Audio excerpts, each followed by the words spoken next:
Hi guys, welcome back to the channel. I'm Office Bloke Daz. I'm Office Bloke Mike. And I'm Office Bloke Max. Here we are, three of us. 2.5 with Mike.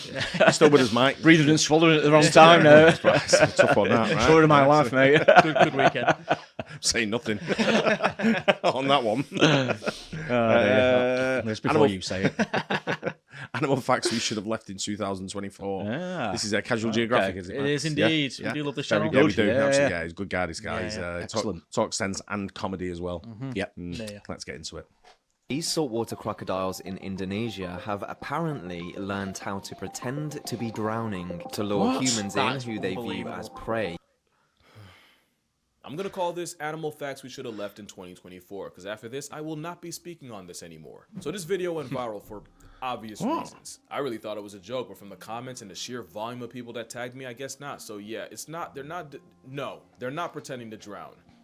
But the truth might actually be worse. You see these tiny dots, these pits on the crocodile? Well, they're pressure sensors, and a microdose trypophobia means a prehistoric sawtooth sledgehammer can detect the smallest vibrations in the water. A butterfly can go skinny dipping, and the oversized assault gecko can pinpoint its exact location. In fact, you could blindfold a crocodile in a sensory deprivation tank and drip a leaky faucet's worth of water. They'll know exactly where it's coming from. Their jaws are more sensitive than fingertips, and it's why you can get away with this until a drop of sweat hits their mouth and you get your melon split like Fruit Ninja. It's also why if you see this, be wary. That's a pre-typed obituary. In especially murky water, a crocodile will basically T-pose with a side of spirit fingers to maximize their sensitivity to any disturbances, and any fish in its hitbox gets filleted. So yeah, you got a plus-size sentient snare trap beast breathing like a Nosuke, but this armored demon's the only one slaying. So that could be what's happening here. Or maybe the croc caught a body and just won't let go. Or he could just be dead, but definitely not pretending to drown. I mean, that would imply that someone witnessed the same living plot armor that disregarded 2 extinctions in water and tried to be a hero, and apparently did it enough times for the crocs to catch on. And it's not like crocs are stupid. Jeez. Mugger crocodiles have been recorded using twigs and sticks to bait nest-building birds like egrets into getting close enough to get fouled. Some Cuban crocs have been trained to respond to commands and even come running when called by name. Look at that. They can run, by the way. Wow. Crocodiles have also terrifying. been known to work as a team, where a researcher witnessed one scare a pig into a lagoon directly where 2 others were waiting. Hell, they even warn you in Australia to never camp or get water from the same place more than twice, because a croc will really recognize the pattern, memorize your routine, and then be right there to cancel your life subscription the next time. So yeah, What's this for guy a rate of doing? the weight class of a walnut, crocs aren't dumb, but sympathy baiting? That's a Bikram yoga stretch, and what surprised me the most was just how many articles reposted that video repeating it. Like, they really have people out here thinking reptiles unlock the power of manipulation. Now, to be fair, that might seem obvious to you, but to someone who doesn't yap about animals for a living, or, watch them, seeing it in an article could be all it takes. And like I've never seen them run like that. No, I've not. For it to spread. So, for Giddy the sake of my mental health, Wow. I'm working with ground news. Because if I have to argue with one more comment, I'm gonna lose something. My mind, my fans, my freedom, it might get critical. Ground News is an app and website made by a former NASA engineer who saw a very real problem with the way information can be used as a weapon, and how news outlets often feed on folks' biases. See news that one side may not have reported at all. As a member of the Chronically Online, it's a pretty cool tool for me to have, and every time when people think a wild predator has the same thought process as a person. That's exactly how you get this. To this day, I don't know where this came from. We're talking about otters. They're not exactly the emblem of empathy. Male sea otters will literally kidnap a pup while their mom's out hunting and hold it hostage until she gives up the groceries. Otters don't mercy farm. If nature's taught us anything, it's that a felony ferret's more likely to throw its child into the abyss than ever try something like this. I mean, just imagine a sea otter trying to emotionally guilt trip a giant apex dolphin. That's another thing. Everyone calls them killer whales, but orcas are bully dolphins on steroids, whose original handle was whale killer. Yeah, you probably heard me say this many times. Well, I was wrong, technically. Let me explain. But it will get complicated, so I'm gonna need you to lock in. After this ad, of course. So cetaceans are basically mammals that stole the fish's entire flow, not from fusing or merging, but from the evolution that's converging. There's 2 types of cetaceans: baleen whales, the toothbrush bristles for teeth type, and toothed whales, for obvious reasons. Okay, now here's where it gets complicated.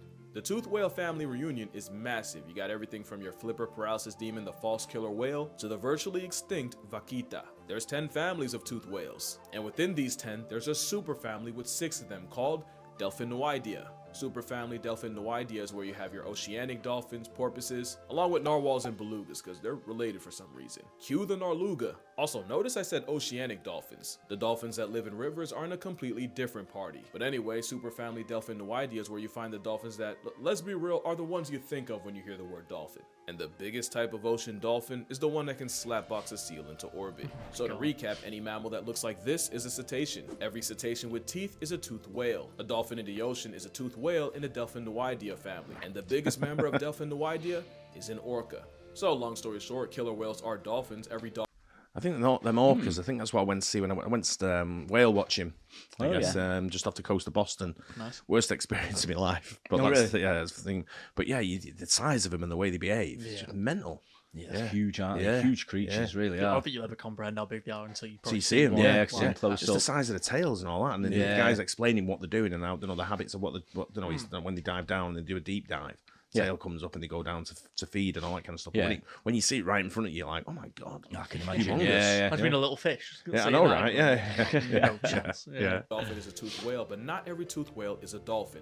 But every toothed whale is a cetacean. It's kind of like how every tortoise is a turtle, but not every turtle is a tortoise. So to answer, are orcas whales or dolphins? Yes, they are. By the way, let me know if you want a full video on that, because that was probably mad confusing. Because being an animal nerd, I was realizing names really don't mean a thing. Except here, Black Panther is not an animal. You might be tired of hearing it. Well, I'm tired of saying it. And when I say not an animal, I mean, if you go to a zoo and try to find the exhibit that says Black Panther, you won't find it. Because it's not even a name more than a description. It's a panther that's black. And remember, panther is just any cat in the Panthera genus. So any lion, tiger, jaguar, leopard, or snow leopard in black could be a black panther. But because the mutation that causes it is dominant in jaguars but recessive in leopards, most black panthers are just jaguars with 10% tint. But Black Panther itself isn't an actual animal. That'd be like if I didn't know that. No, I didn't know wolf, that. fox, and coyote a black canine, but then acted like black canine was its own thing. It's not real. And you know what else? Alpha wolves are not real, I swear to actually they are.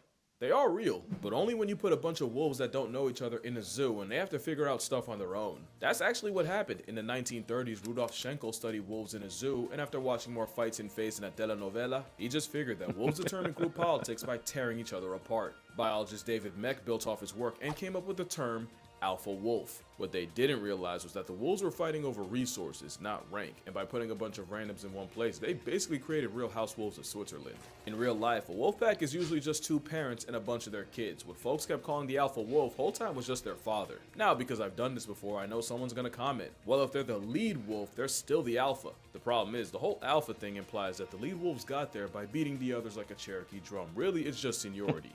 Also, another thing I never thought about until right now is once the kids get to about 1 or 2 years old, they dip and try to form their own pack. In a zoo, you often get the same adult wolves around each other constantly, and like any reality show, eventually that leads to tension that wouldn't be there in a normal pack. So normally, you wouldn't see any alpha wolves in the wild, and the same guy that came up with that would spend the rest of his career trying to take it back. And just as a final middle finger to anyone that still wants to argue, when the term alpha male was first used academically in 1921, it was by zoologist Thorleif Sheldrup Ebbe. And he was referring to, I'm not even kidding. He was talking about the hierarchy where lower status poultry will get pecked on by higher ranks. That's literally where pecking order came from. So the next time that's cool. That's a great fact. Didn't know that. It makes total sense. Out of everything on the video now, that's I know. brightened me day. That's probably smart me day up that. You'll be using that in the pub tonight. will you? Absolutely, Yeah, absolutely, I will. Yeah. Yeah, it's on the pecking order. I know where that's from, by the way. Yeah, That's I don't know where that comes from.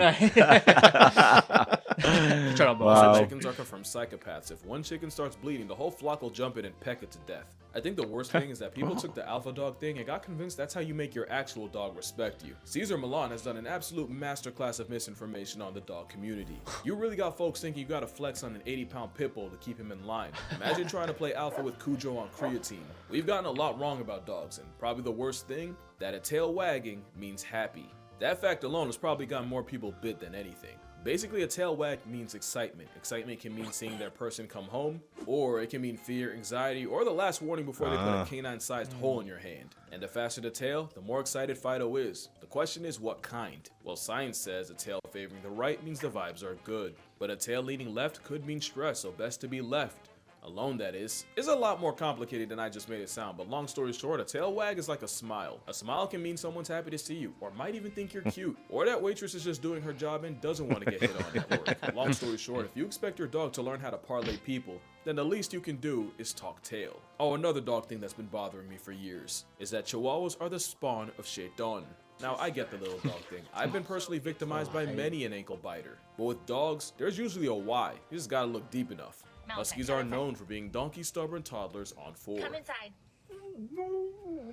But Huskies were also bred as sled dogs, and not only would they have to be independent and make decisions in a dangerous work environment, sometimes they'd have to be willing to go against orders if those orders went against their better judgment. It's actually called intelligent disobedience, and for football fans, it's basically an audible. It's pretty important, because, you know, if Russell Wilson had it, maybe he would have ran the ball!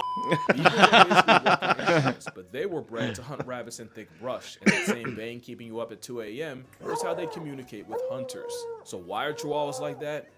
You know, I don't even think it's a chihuahua thing more than a little dog thing, but I have my theories. A lot of times chihuahuas don't get socialized with other dogs early on, so the first time they see a big dog, which like any dog to them is a big dog, it probably scares the daylights out of them. Also, I think a bigger thing is owners be letting a lot of bad habits slide just because they're travel size. So eventually it escalates. Let it be a Doberman and suddenly they'll know discipline. Actually, that's my biggest thing. A lot of owners won't correct bad behavior when it comes from a Chihuahua. In fact, I've seen a lot of y'all encourage it. I've always said if a Rottweiler acted like a Chihuahua for a day, he'd be dead by dinner. Also, often what looks like aggression might just be fear. And if your dog tells you he's afraid and you don't listen because you think it's cute, but that's how you end up with the dog version of David.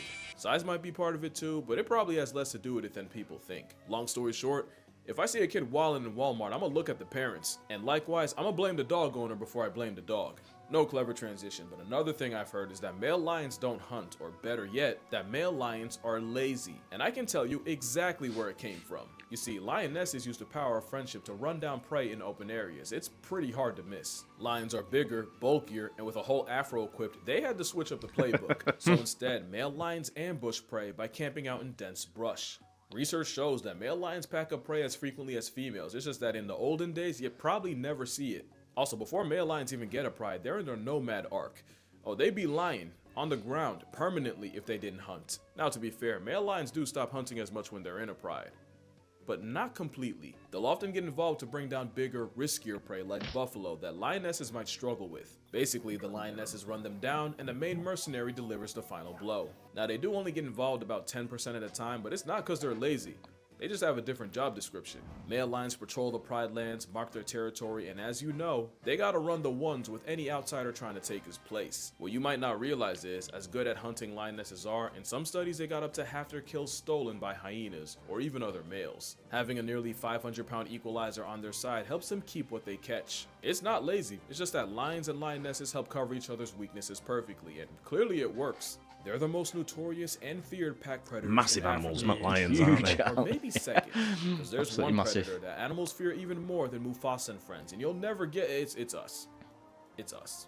You might remember that an experiment showed that almost every animal from giraffes to antelope to even leopards and hyenas were unanimously more afraid of the sound of humans than the cadence of a giant carnivorous cat. Which is how, to this day, I still don't understand how this went viral. Or at least I didn't, because not only did I find out where it came from, I think I was wrong. Kind of. Technically. Let me explain. So, in 2017, college student Julia Haas posted a tweet saying, "Elephants basically see us the same way we see puppies." Now, ignoring the part of the population that's terrified of dogs, the fact loses steam when you realize she got it from Tumblr.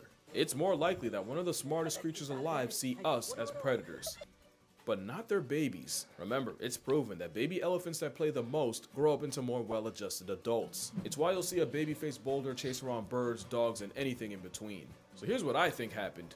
Baby elephants will treat humans like any other animal. Difference is, humans might be the only animal that'll see an 1,800-pound toddler barreling towards them and welcome it. In fact, the premature pachyderms probably realize that a hairless bipedal ape gives them the best response. So it's not really that elephants think we're cute, it's that baby elephants think everything's cute. Us included. And I'd bet that's where all the videos of 1-ton 2-year-olds manhandling people came from, and I wouldn't even believe that if I didn't nearly become one of them. Yeah, I went all the way to Chiang Mai to get bullied by an elephant's child. And I'd do it again. I actually made a video where I talk about it, along with why playing with one could be a bad time for literally everyone involved. You might not have seen it because apparently the YouTube lords did not care for that video. Probably because I talked about certain topics. If you know, you know, but if you don't, definitely give it a watch. I don't usually plug after I post, but I'm proud of that one. But that's gonna do it for this video. Make sure you drink water, hug your mother, touch grass, it's good for you. And I'm gonna see y'all in, well, hopefully in this one, but if not, I'm gonna see y'all in the next one. It's good, isn't he? Yeah. Oh, he's great. He's very good. That's a great video. Yeah, isn't it? They always are. It's I don't know why we stopped doing this guy. We started no. ages ago and we really enjoyed it. Yeah. So And then just sort of faded away. So I guess. informative, just like the way he does it as Yeah, well. The way yeah. he gets everything across. Always a bit of humour in there. Yeah. There's a bunch of stuff on there though I didn't know. Oh, absolutely. That's what I like about it. The dog tail. I thought that's what it meant. He was in a good mood, happy mood. I sort of knew that they can mean that they're a bit sort of like on edge as well Right. and stuff like that. Yeah. So But you're a dog owner, aren't you? So- yeah. The direction thing Do you have a is dog? crazy. Yeah, I've got a dog. Oh, you got a dog as well? I've got a Yeah, dog. okay. Yeah, the direction thing, I have favouring each way. I I didn't didn't know That's about. quite I cool. must admit, I didn't Yeah. know favouring one way or the I other. don't think so. I ever look and go like, little tilt. Yeah, never You will sort of now. like, You do now, right? Yeah, exactly. Oh, he's anxious. Yeah, You want this toy? yeah. And the pecking order one as well. Pecking order's great, isn't it? Yeah, absolutely. Yeah, that's All brand new these to me. sayings come from somewhere. I do like when you find the origins of them as well. Yeah. Dead interesting. Yeah. So- Enjoyed that. Really good. Yeah. As always. I hope you guys enjoyed it as well. Don't forget to like and subscribe. We'll see you on the next one. Cheers. Cheers.